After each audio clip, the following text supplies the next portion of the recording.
అందరికీ నమస్తే. గరం గరం వార్తలకు స్వాగతం. ఎట్లున్నారు అందరూ? అంత మంచేనా? చాలా వార్తలు ఉన్నాయి చూసేందుకు. ఆలస్యం చేయకుండా చూద్దాం, కానీ ముందుగా హెడ్లైన్స్ చూసేద్దాం పాండ్రి.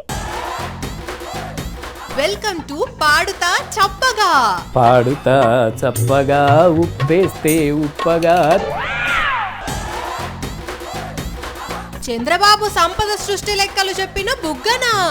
మా అప్పు ఒకవేళ నడక అయితే మీ అప్పు పరిగెత్తుతుంది. ఎర్రబెల్లి సారు చేసిండు ఎడ్ల బండి మీద డాన్సు. మస్తు ఖుషి అయితుండ్రు బిఆర్ఎస్ ఫ్యాన్స్. వాటర్ మిలన్ తోని జరుపుకున్నారు బర్త్డే వేడుకలు. ఇట్లా ఆరోగ్యాన్ని కాపాడుకోండ్రి పిల్లలు. ఇంటికొకలు మారాలే సైనికులుగా, ఉగ్రవాదులను తరిమి కొట్టాలే ధైర్యంగా. నమస్కారం. ఇవాల్టి మన స్పెషల్ స్కిట్ పాడుతా చప్పగాకి స్వాగతం. నమస్కారం జడ్జెస్. నమస్తే. ఈ రోజు నేను పాడబోయే పాట అదే ఆయనే యాంకర్, ఆయనే కంటెస్టెంట్. ప్రోగ్రామ్ టైటిల్ లాగే బడ్జెట్ కూడా చప్పగా ఉందని ఆయనే యాంకర్, ఆయనే కంటెస్టెంట్ అండి. జడ్జి కూడా ఆయన బతికిపోయాం. ఎవరైతే మనకేంటండి స్క్రిప్ట్ ఇచ్చారుగా, దాని ప్రకారం చేసుకుంటూ పోవడమే. అంతా స్క్రిప్ట్. నేను పాడబోయే పాట దిక్కుమాలిన కథ చిత్రంలోంచి పాడుతా చప్పగా. కానీ పాడుతా చప్పగా ఉప్పేస్తే ఉప్పగా, తేనేస్తే తీయగా, మిర్చేస్తే ఘాటుగా, ఎంత గొప్పగా ఎలా ఉంది సార్? ఈ పోటీలో గెలిస్తే నీకు ఏమొస్తుంది తెలుసా? 20 లక్షలు సార్. అది ఫస్ట్ వచ్చిన వాళ్ళకి. నీ టాలెంట్ కి 5th ప్లేస్ వస్తావు నువ్వు. 5th వస్తే ఏమిస్తారు సార్? నా ట్రూప్ లో ఛాన్స్ ఇస్తా, మా ఇంట్లో చాకరీ చేద్దు గాని. అలాగన్నావా? స్క్రిప్ట్. తర్వాతి పాట కూరగాయలు తెచ్చారు, కట్టింగే చేశారు, మూకుట్లో వేశారు, కర్రీనే వండారు చిటికేలో, ఒకే ఒక్క చిటికేలో. కూరగాయలు తెచ్చారు, కట్టింగే చేశారు, మూకుట్లో వేశారు, కర్రీనే వండారు చిటికేలో, ఒకే ఒక్క చిటికేలో. అయిపోయింది సార్. బాడేవయ్యా పాట సార్. సూపర్, బాగా పాడావు. కాకపోతే ఇంకొంచెం బాగా పాడొచ్చు. మీరు మీకు నచ్చిన వాళ్ళనైతేనేమో బాగా పాడారంటారు, నేను పాడితే మాత్రం ఇంకా పాడొచ్చు అని ఎందుకంటారు సార్? అస్సలే అర్థం కాదు నాకు. అంతా స్క్రిప్ట్. సరిపోయారు ఇద్దరును. Next song. పాడమంటే పాడేది పాట కాదు, మరి ఎందుకు పాడుతున్నావు? ఆడమంటే ఆడేది ఆట కాదు. నువ్వు పాడిన పాటలో అక్షర దోషాలు ఉన్నాయి. అవి దోషాలు కాదండి, దోషాలు. స్క్రిప్ట్ లో అలాగే ఉందండి. అయితే ఓకే. స్క్రిప్ట్. అంతా స్క్రిప్ట్. హే దొంగలే మీ రాకతో ఇంటిలో సామాన్లే మాయమే. దొంగలే హే దొంగలే. నాకు నచ్చలేదయా. ఎందుకు సార్? నువ్వు వేసుకున్న డ్రెస్ నాకు నచ్చలేదు కాబట్టి. నాకు కూడా నచ్చలేదు సార్, కానీ నా పర్సనాలిటీకి ఇంతకంటే మంచి బట్టలు దొరకవు అంటున్నారు సార్. నాకు కూడా నచ్చలేదు నువ్వు పాడింది. మీకేమైంది సార్? పాట పాడేందుకు వచ్చే ముందు డాన్స్ చేసావా? నువ్వు చేయలేదు కదా, అందుకే నాకు నచ్చలేదు. మనది డాన్స్ ప్రోగ్రామ్ కాదు కదా సార్. అయినా డాన్స్ చేయాలి, అది స్క్రిప్ట్ అంతే. ఓకే సార్, ఇప్పుడు చేస్తా. మెత్తాని ఎర్ర బంతి మాదిరి ఎర్ర పువ్వే నా స్వామి,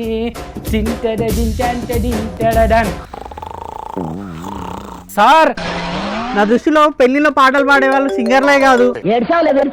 హలో, ఏమైంది సార్? నేనన్న డైలాగ్ విని ఎల్లుండి నేను పెళ్లికి ఒప్పుకున్న పాటల ఈవెంట్ క్యాన్సిల్ చేశారండి. సార్ ఎందుకు నచ్చలేదు సార్? నేను డాన్స్ చేస్తూ పాట పాడాను కదా సార్. నువ్వు ఎట్లా పాడినా స్క్రిప్ట్ ఉన్నదే మేము చెప్తాం. ఎందుకంటే స్క్రిప్ట్. అంతా స్క్రిప్ట్. నాకు ఈ ప్రోగ్రామ్ నచ్చలేదు. నా కెరీర్ పాడైపోయినా పర్లేదు, నేను ఎలిమినేట్ అయినా పర్లేదు, నేను వెళ్తున్నాను. మీ అందరి మీద వీడియో తీసి ఇంటర్నెట్ లో పెడతాను. బై. అది కాదబ్బాయి, కాస్త ఆగు. మీరు వెళ్ళండి, నేను పడుకుంటా ఈ కుర్చీలో హాయిగా. ఇట్లనే ఉన్నట్టున్నది కదా. పాడుతా తీయగల పాటలు వాడిన సింగర్ ప్రవస్తి పరిస్థితి కూడా ఇప్పుడు. ఒక జడ్జి ఏమో లిరిక్స్ తప్పు వాడకున్నా ఇంకో జడ్జికి వత్తాసు పలుక్కుంటా తప్పున్నట్టు మాట్లాడిండని, ఉన్న జడ్జి మేడమేమో ఎంత మంచిగా వాడినా ఇంకా మంచిగా వాడొచ్చు అనుడే ఆమె పని అని.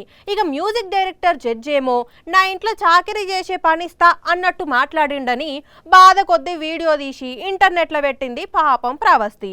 కానీ ఘోరం కాకుంటే ఆ జడ్జిలకు పైసలు ఇచ్చి ఎవ్వలేం స్క్రిప్ట్ ఇచ్చి చెప్పమన్నా చెప్తారన్నట్ట. ఏం షోలో ఏందో పోన్రి, సినిమా కథల కంటే ఎక్కువ కథలు పడుతున్నట్టు ఉన్నారు నిన్నయాల కొన్ని రియాలిటీ షోలల్లా. సంపద సృష్టించేటందుకు మాకో లెక్కున్నది అంటారు ఈ కూటమి సర్కారోళ్ళు. మరి ఆ లెక్కేందో చెప్పరాదనరయ్యా అంటే గల్లా పెట్టే ఖాళీ అంటారు. అందుకే 20 పైసలు కూడా ఇడిచిపెట్టకుండా లెక్కలతో సహా ముంగట పెట్టే మా బుగ్గన సారతోని మాట్లాడి ఇప్పటి వరకు సంపద సృష్టి ఎంత జరిగింది, అప్పుల కుప్పల సంగతి ఏందో తేల్చేద్దాం ఇయ్యాల. బుగ్గన సారు ఏంది పరిస్థితి? ఇప్పుడు ఒక వ్యక్తికి జీవితకాలం అంతా అబద్ధాలు చెప్పొచ్చు, అందరికి జీవితకాలం అంతా చెప్పలేము కదా. అబద్ధం చెప్పినా అది ఎన్ని రోజులు దాగుంటది సార్, ఇయ్యాల కాకపోయినా రేపు బయటపడదా. అందుకే ఏ లెక్కున్నా మీరు బరాబరుగా చెప్పుండ్రి. అప్పు అప్పు అప్పు ఆ అప్పు గురించే లెక్కలేమున్నా కుల్లంగా జనాలకు అర్థమయ్యేటట్టు చెప్పుండ్రి. వైఎస్ఆర్ కాంగ్రెస్ పార్టీ ప్రభుత్వం దిగిపోయే నాటికి 5 సంవత్సరాలు ఎంత అప్పు చేసిండేది? కేవలం 3,32,500 కోట్లు మాత్రమే. మరి మీకంటే ముందు టీడీపీ సర్కారే అధికారంలో ఉన్నది కదా, వాళ్ళెంత అప్పు చేసిండ్రు సార్ అప్పుడు? పాత కూటమి 22.5% పెరిగితే అప్పు సంవత్సరం మీద సంవత్సరము, వైఎస్ఆర్ కాంగ్రెస్ పార్టీ ప్రభుత్వం మాత్రము 13.5% పెరిగినది. ఏది కోవిడ్ కలుపుకొని. అంటే వైసీపీ సర్కారు చేసిన అప్పు కంటే కూడా అంతకు ముందున్న పాత కూటమి సర్కారు చేసిన అప్పే 9% ఎక్కువ కదా సార్. ఇంతకు మరి ఆదాయం సంగతి ఏంది సార్? సంపద సృష్టిస్తా అని బాబుగారు బాగానే సాటింపేసే కదా, ఎంత? వైఎస్ఆర్ కాంగ్రెస్ పార్టీ ప్రభుత్వం దిగిపోయిన నాటికి 81,400 కోట్లు ఆదాయం రాగా కొత్త కూటమి ఎంత తెలిసినా వచ్చిండేది 80,760. అంటే తక్కువ. అదేంది సార్, అంత ఈజనరీ అయిన బాబు ఎంతో సంపద సృష్టిస్తా అని చెప్పి మీకన్నా 1% తక్కువనే సృష్టించిండు. మరి రెవెన్యూ ఆదాయం అయినా ఏమన్నా పెంచిండ్రా సార్? వైఎస్ఆర్ కాంగ్రెస్ పార్టీ ప్రభుత్వము 1,52,820 కోట్లు, అంటే ఇంచుమించు 1,53,000 కోట్లు అనుకోండి వస్తే, వీళ్ళదెంత 1,41,370 కోట్లు, ఇంకా తక్కువ. అంటే పన్నుల నుంచి వచ్చిన ఆదాయం తక్కువనే, రెవెన్యూ ఆదాయం తక్కువనే.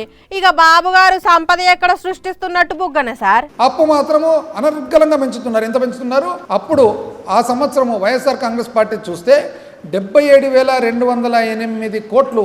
అదే సమయంలో కాలపరిమితిలో చూసుకుంటే వీళ్ళు మాత్రము 90,558 కోట్లు, అంటే 17% పైన పెంచినారు. మీరు లెక్కలతో సహా చెప్పేసరికి చాలా బాగా అర్థమైంది సార్. ఇంతకు ఈ సర్కారు అప్పు ఎంత సార్? ఒక్కసారి చెప్పుండ్రి. 1,47,655 కోట్లుంది. వాయమ్మనే, అన్ని లక్షల కోట్లు ఏడికి పోయినట్టు సార్? తల్లికి వందనం వచ్చిందా ఎవరికన్నా? రాలే. విద్యా దీవెన ఇప్పుడు ఎవరికన్నా వచ్చిందా? రాలే. వసతి దీవెన వచ్చిందా? రాలే. రైతు భరోసా వచ్చిందా? అది కూడా రాలే. 0 వడ్డీ పంట రుణాలు వచ్చిందా? ఆహా. ఇన్సూరెన్స్ బీమా వచ్చిందా? రాలే. మత్స్యకార భరోసా వచ్చిందా? ఎక్కడొచ్చింది? రాలే. 0 వడ్డీ పొదుపు సంఘాలకు వచ్చిందా? అది కూడా రాలే. వైఎస్ఆర్ చేయూత మహిళలకు వచ్చిందా? నో. వైఎస్ఆర్ ఆసరా వచ్చిందా? రాలే. వైఎస్ఆర్ కాపు నేస్తం, రాలే. నేతన్న నేస్తం వచ్చిందా? రాలే. చేదోడు వచ్చిందా? ఏ తోడు రాలే. లాయర్లకు లా నేస్తం వచ్చిందా? ఏ నేస్తావు? రాలే. వాహన మిత్ర ఆటో డ్రైవర్లకు వ్యాన్ డ్రైవర్లకు వచ్చిందా? ఏ మిత్ర కూడా రాలే. ఈబీసీ నేస్తం వచ్చిందా? రాలే. కళ్యాణ మస్తు వచ్చిందా? రాలే. విద్యా కానుక వచ్చిందా? ఏ కానుక రాలే. ఒక్క పెన్షన్లు తప్ప మీరు ఏదన్నా ఇచ్చినారా అని చెప్పి ఏమీ రాలే. ప్రశ్న అంతా కూడా ఎక్కడ పోతుండే డబ్బులని. మరి అప్పు ఎక్కువ చేసి కూడా పథకాలేమి ఇస్తలేరంటే ఏం జరుగుతున్నట్టు సార్? అప్పట్లో ప్రతి సంవత్సరం క్యాలెండర్ ప్రకారం క్యాలెండర్ తీసుకొని ఒకరోజు ఇటువంటి లోపల సామాన్య మానవునికి ప్రభుత్వ సహాయం వచ్చేసేది. అవును, అంత పెద్ద మహమ్మారి కోవిడ్ ఉన్నా కూడా అన్ని పథకాలు టైంకి ఇచ్చిండ్రు. కానీ అదే ఇప్పుడు వీళ్ళేమి ఇస్తలేరు. వచ్చేది వాయే, వస్తుంది అనుకున్నది రాకపాయే. అందుకే అన్నింటికి షెడ్డట్టు అయింది పబ్లిక్ పరిస్థితి. సరే సారు, ఈ గుంటా ఈ లెక్కలు విన్నాక జనం మళ్ళోసారి ఈ పైసలు ఏమైపోతున్నాయి అని తప్పక ఆలోచన చేస్తారు. గాని మాటకు మాట, తూటాకు తూట, దెబ్బకు దెబ్బ కొడితే వాళ్ళ అబ్బలు కాదు వాళ్ళ అబ్బలబ్బలు గుర్తుకు రావాలి. ఏమనుకుంటుండ్రు బద్మాష్ రౌడీ గుండా ఉగ్రవాది సన్నాసులు. ఒరేయ్ పిరికొల్లారా, పహల్గాంలా దొంగ దెబ్బ కొట్టుడు కాదురా. దమ్ముంటే ధైర్యం ఉంటే మీరు మనుషులే అయితే రండిరా ముందుకు. సాటుమాటనొచ్చి అమాయకుల ప్రాణాలు తీసుడు కాదురా. నాన్న లవ్ యూ నాన్న, మిస్ యూ నాన్న అని గుండెలు పగిలిపోయేటట్టు ఏడుస్తుండురా నెల్లూరులకి చిన్న తమ్ముడు. పాపం ఏం చేసిండురా వీళ్ళ నాన్న మీకు? ఎందుకు కాల్చి చంపిండ్రురా? ఏమొచ్చిందిరా మీకు? ఒడిశా రాష్ట్రానికి చెందిన ఈ అక్కని చూడుండ్రురా, చనిపోయిన భర్తను చూసి తట్టుకోలేక అట్టనే పడిపోయింది. మీరు మనుషులా రాక్షసులరా? తోటి మనుషుల పానాలు తీయాలని ఎట్లా అనిపించిందిరా? రేపు మీకు మీ ఇంట్లోలకు ఇదే గతి పడితే పరిస్థితి ఏందో ఒక్కసారని ఆలోచించిండ్రా? ఇంకో గీళ్ళని చూడురా, కొత్తగా పెళ్లి చేసుకొని హనీమూన్ కోసమని కాశ్మీర్కి వచ్చి ఎంత సంతోషంగా ఉన్నారు. వీళ్ళ సంతోషాన్ని చూస్తే మీ కళ్ళు ఒరవలేకపోయినాయారా? వీళ్ళని కూడా పొట్టన పెట్టుకున్నారు కదరా. మీ తలకాయలు పటేలున వేలిపోను. పాపం చూడురా, జీవితాంతం తోడుగా ఉంటాడు అనుకున్న భర్తను మీరు చంపితే నా పానం కూడా ఉండేందుకు అనుకుంటా ఎట్లా రోధిస్తున్నదో ఈ చెరి. ఇంతమంది రక్తాలు కళ్ళ చూసిందే కాకుండా ఇంతమంది ఆర్తనాదాలు వినుకుంటా కూడా అయ్యో ఇట్లెందుకు అయిందే అని కూడా అనకుండా ఢిల్లీలో ఉన్న హై కమిషన్ ఆఫీస్ కాడ కేకులు కోసుకుంటా సెలబ్రేట్ చేసుకుంటున్నారు అని అంటే ఇక మిమ్మల్ని ఏమనాలి చెప్పుర్రి? మనుషులు అనాలనా రాక్షసులు అనాలనా? అందుకే రా ఎవరిని కూడా వదిలేదే లేదు. లెక్కకు లెక్క అన్నట్టు బుల్లెట్కు బుల్లెట్ వడ్డీతో సహా ఎన్ని బుల్లెట్ దిగితే చూడుర్రి. నిద్ర పోవద్దు కూడా ఆ భయంతో మీరు. I say to the whole world, India will identify, track and punish every terrorist and their backers. యావత్ దేశమంతటా కూడా ఇప్పుడు పాకిస్తాన్ టెర్రరిస్టుల మీద పట్టపట్ట పనులు కొరుకుతున్నారు. ఇంటికో సైనికుడై తుపాకీ పట్టి పాకిస్తాన్ ఉగ్రవాదుల గుండెల్లా బుల్లెట్ల వర్షం కురిపించేందుకు రెడీ అవుతున్నారా? తప్పు చేసిండ్రు, మూల్యం ఖచ్చితంగా చెల్లించుకుంటారు. అది ఏ రేంజ్ లా అంటే అది జరిగిన రోజే చూస్తారా పిరికి పందల్లారా. ఇంకోసారి దాడి చేయాలనే ఆలోచన వచ్చినా లాగులు తడిచిపోవాలి మీకు. టీఆర్ఎస్ పార్టీ లీడర్లు కార్యకర్తలు మామూలు ఊపు మీద లేరుల్లా. ఊ అంటే డాన్సే చేస్తున్నారు, ఊ అంటే పాటే పాడుతున్నారు. పెళ్లి పత్రికల లెక్క వాళ్ళ పార్టీ మీటింగ్ కారెట్లు కొట్టించి ఇంటింటికి తిరిగి 27వ తారీఖు ఖచ్చితంగా రావాలని చెబుతున్నారు. ఇంకో దిక్కు కేటీఆర్ సారు కవితక్క ఏర్పాట్లన్నీ చూస్తున్నారు. జిల్లాలల్లో లీడర్లు కూడా జనాలను తీసుకుపోయేటందుకు మొత్తం పిల్లెన్ గీసిండ్రు కదా. అయితే ఒక్కసారి ఇటు చూడుండ్రి, గీ లీడర్ సాబు ఏం చేసిండో. ఇంతకు సార్ ఎవరో గుర్తుపట్టి రానులా? ఏంది గుర్తుపట్టలేదా? వీడియో ఎడిటర్ అన్నా జర జూమ్ చేసి చూపెట్టే మంచిగా. ఎర్రబెల్ సారు మీరా? వాయమ్మే, ఎన్నడు లేంది మీరు కూడా బగ్గనే డాన్స్ చేస్తుండ్రు కదా. అయినా సార్ ఏడికి వేయండు? ఇప్పుడు ఎక్కడ మీటింగ్ పెట్టిండ్రని డాన్స్ చేస్తుండే? సారు ఏ మీటింగ్ పోలేదు. సూర్యాపేట నుంచి రైతులు బండి వెనక బండి కట్టి బీఆర్ఎస్ సభకు బయలుదేరిండ్రు కదా. బండ్లు తొర్రూరు ఏరుకుంటే వెల్కమ్ చెప్పిన సారు బండికి ఇట్లా డాన్స్ చేసిండు అన్నట్టు. కానీ చూడండి రైతులు ఎంత హుషారుగా మీటింగ్ పోతున్నారో. ఇది సూర్యాపేట రైతుల బండి యాత్ర ఎర్రబెల్లి డాన్స్ అయితే ఇటు దిక్కు ఇంకో బీఆర్ఎస్ డై హార్ట్ ఫ్యాను ఇచ్చాంతరంగా ప్రచారం చేసుకుంటా మీటింగ్ కు రావాలని చెప్తున్నాడు.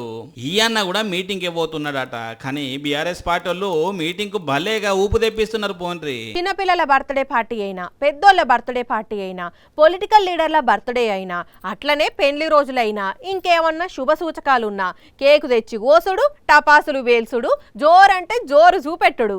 మామూలుగా ఉండదు కథ. ఎంతంటే అంత ఖర్చు పెట్టి ఆడంబరాలు చేస్తారు.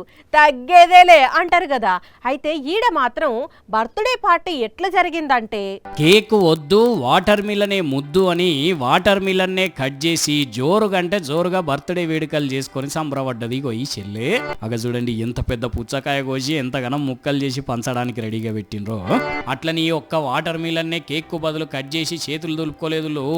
ప్లాస్టిక్ కప్పులకు బదులుగా తామర ఆకులు వాడిండ్రు. స్పూన్లకు బదులుగా వెదురు పుల్లలు తెచ్చుకున్నారు. ఇక బర్త్డే అయిపోయినాక కేక్ తో పాటు చాక్లెట్లు పంచుతారు కదా మామూలుగా అయితే, కానీ ఇక్కడ అట్లా కాకుండా అందరికీ తిన్నోళ్లకు తిన్నంత పుచ్చకాయ ముక్కలే ఇచ్చిండ్రు. నారాయణపేట జిల్లా కోస్గి మండల్ మీర్జాపూర్ బడిలో భవిష్య అనే ఈ చెల్లె పుట్టినరోజు ముచ్చటిది. కానీ చెల్లె నిజంగా గ్రేట్లే. ఇంత చిన్న ఏజ్లోనే ఆరోగ్యము ప్రకృతి గురించి ఇంత మంచి ఆలోచన చేసింది అంటే ఇక పెద్దగా అయితే ఇంకెట్లా ఆలోచన చేస్తుందో. కానీ పిల్లలు చూసిర్రా, బర్త్డే రాగానే కేక్ కట్ చేస్తాము, చాక్లెట్లు పంచుతామని కాకుండా ఇట్లా ఆరోగ్యానికి మేలు చేసే ఫ్రూట్స్ ను కోసి వెరైటీగా జరుపుకోండి మీరు కూడా పుట్టినరోజులు, సరేనా? అదొక పెద్ద కిరాణా దుకాణం, మస్తు అంటే మస్తు సామాన్లు ఉన్నాయి లోపల. బంద్ చేసే టైం అయ్యి షటర్లకు తాళాలేసి ఇంటికి పోయి ఇంత తిని పన్నాడు ఓనరు. మరిగా సేటెంట పొద్దల్లా పని చేసి పన్నాడు. కానీ రాత్రి పూటనే పని చేసే దొంగ బద్మాష్ గాళ్ళు అప్పుడే కదా నిద్రలేసేది. అట్లొచ్చిండ్రు, లోపటికి జొర్రిండ్రు, పని కానిస్తున్నారు. అగ చూడుండ్రి ఎట్లా తిరుగుతున్నారో, వాళ్ళ కంట్ల కారం కొట్ట. అగో ఏదో తీసి జేబులో తోపిండు కదా, ఈ నావునరక ఈ నెత్తుకపోయిన ఈ షీరిషింత గట్ట. ఈయనకి తోడు ఇంకో దగులుబాజిగాడు కూడా మోపైండు. ఇద్దరు కంత్రిగాళ్ళు కలిసి కిరాణం దుకాణాలకు జొర్రి దొరికినంత దోసుకోహే దోసుకుంది తీసుకోబో అన్నట్టే చేసిండ్రు. ఏడాడ ఏం దొరుకుతుందా ఏందని ఎతికి గిదేదో లాకర్ ఓపెన్ చేసి అందులో ఏం దొరకకపోయేసరికి శీతం తిరుగుడు పెట్టిండ్రు అటు ఇటు. అగో ఇగోడు సాల్ తీరా అన్నట్టే బల్ల మించి దాటి అటు వెళ్ళిపోయిండు. ఇంతల్లి డబ్బా ఒకప్పుడు ఏదో డబ్బా తీసిండు కదా, అటెంక అటు ఇటు కాలే తిరిగి ఈడు కూడా అవతల పడ్డాడు. ఉత్తరప్రదేశ్ కొట్వాలిలో జరిగిన దొంగతనం ఇది. పైసలు సామాన్లు కలిపి లక్షల రూపాయల ఇలువ చేసేటి కొట్టేసిండ్రట కన్నింగాళ్ళు. ఆయన తెల్లారి దుకాణం తెరుద్దామని వచ్చిన ఓనర్ కు తాళాల వలగొట్టున్నది చూసి చెప్పున లోపలికి వచ్చి సీసీ కెమెరా చెక్ చేస్తే బట్యవాదుల భాగవతం అంతా బయటపడ్డది అన్నట్టు. వెంటనే పోయి పోలీస్ స్టేషన్ల కంప్లైంట్ పెడితే సీసీ ఫుటేజ్ ఆధారంగా పట్టుకొని చూస్తున్నారట పోలీసులని. గాని దుకాణందారులు కలికాలం కాదు దొంగల కాలం అన్నట్టే తయారైంది ఇవాళ రేపు. ఎందుకైనా మంచిది జర పలగకుండా ఉండేటట్టు గట్టి తాళాలు వేసుకొని రయ్యా షట్టర్లకు. ఎంత ట్రాఫిక్ ఉన్నా, ఎంత మంది అడ్డం ఉన్నా, సిగ్నళ్లతోటి సంబంధం లేకుండా కుయ్ కుయ్ కుయ్ అని హారన్ మోగించుకుంటా రప్ప రప్ప రప్ప స్పీడ్ లో పోనిస్తారు అంబులెన్స్ ను. ఆ బండి వస్తుందంటే చాలు గ్రీన్ సిగ్నల్ పడ్డ సైడ్ ఆపైనా సరే అంబులెన్స్ కు తొవ్వదులుతారు పబ్లిక్ చాలా మంది కూడా హారన్ సౌండ్ వినపడ్డదంటే కథం సైడ్ ఇస్తారు కదా. కానీ అట్లాంటి అంబులెన్స్ పరిస్థితి చూడుండ్రి గీడ ఎట్లున్నదో. ఓర్ని ఇదేందయ్యా ఇదే, ఆపదలున్నోళ్ళని ఎక్కించుకపోయే అంబులెన్సే ఆగిపోయేసరికి అందరాకం కలిసి డక్క కొట్టి స్టార్ట్ అయ్యేటట్టు చేసిండ్రు.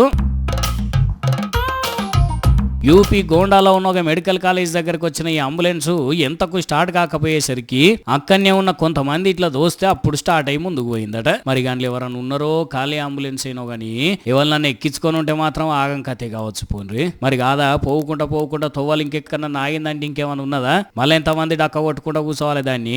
మామూలుగా ఇట్లాంటి సర్వీస్ చేసే బండ్లను ఎప్పటికప్పుడు చెకింగ్ చేస్తుంటారు కండిషన్లు ఉన్నదా లేదా అని. మరి దీన్ని ఎందుకు నిర్లక్ష్యం చేసిర్రో, మరి ఏ ప్రాబ్లం తోటి ఆగిపోయిందో బండి గాని చెప్పున ప్రాబ్లం ఏందో చూసి రిపేర్ చేయించకుంటే అంబులెన్స్ తొందరగా వచ్చినా లేట్ గా రీచ్ అయ్యేసరికి ఏ అందులో ఉన్నోళ్ళు లేట్ మనిషి అయినా అవుతారు.